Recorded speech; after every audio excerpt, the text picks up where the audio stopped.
Hello, we will be discussing your solution to one of the questions that you answered during the assessment.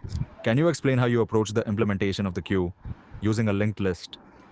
Okay, so the approach to implement the queue using linked list is in the queue class. I have created a linked list with capital Q, which will act as the queue.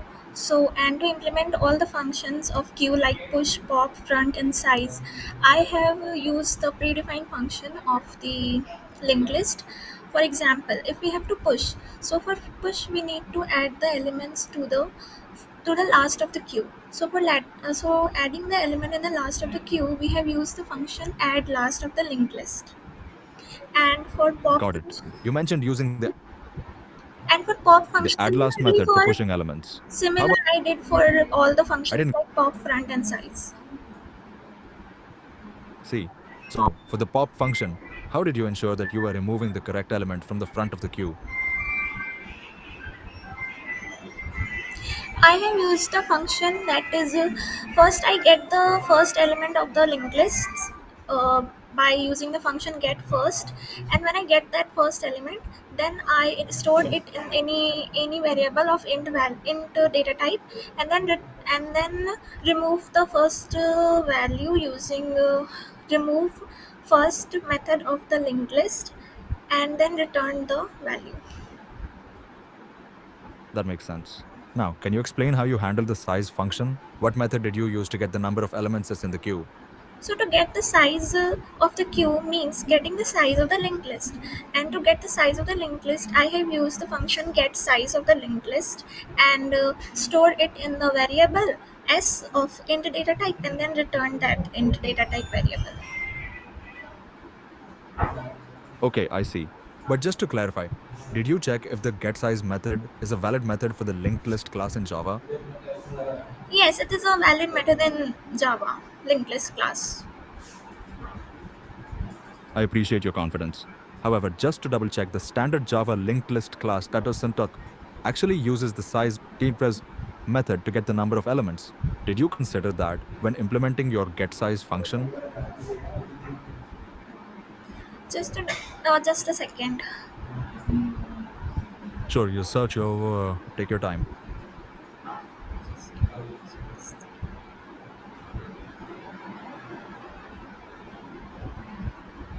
Hey, just checking in.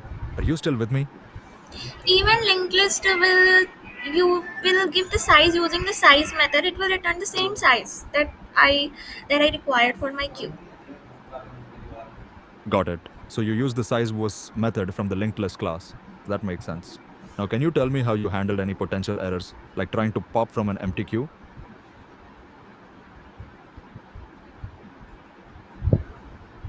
I can handle it using I can create an if statement that if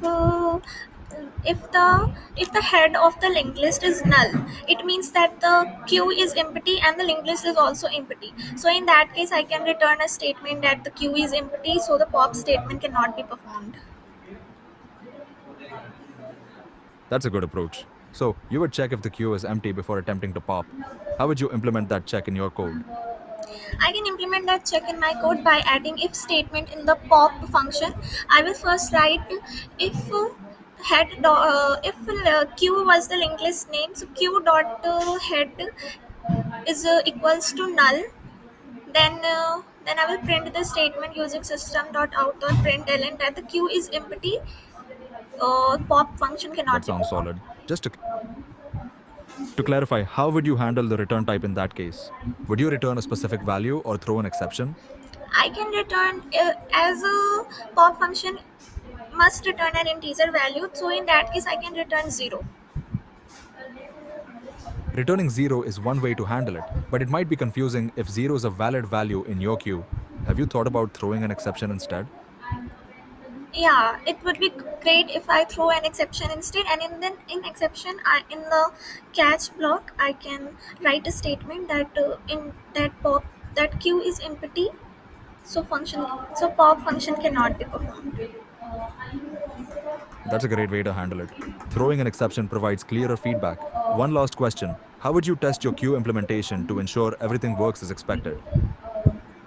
can check my implementation of queue by adding values using push function, adding some values using push function. Then I will try to pop some values. After that I will try to get the size of the queue, and see the value of the value in the front of the queue by using the front function. That sounds like a solid testing strategy. Testing each function will help ensure everything is working correctly. Thanks for Yes, sharing your thought process.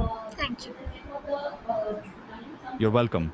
If you have any more questions or need further clarification, feel free to ask. Otherwise, have a great day. Thank you. I don't have any question.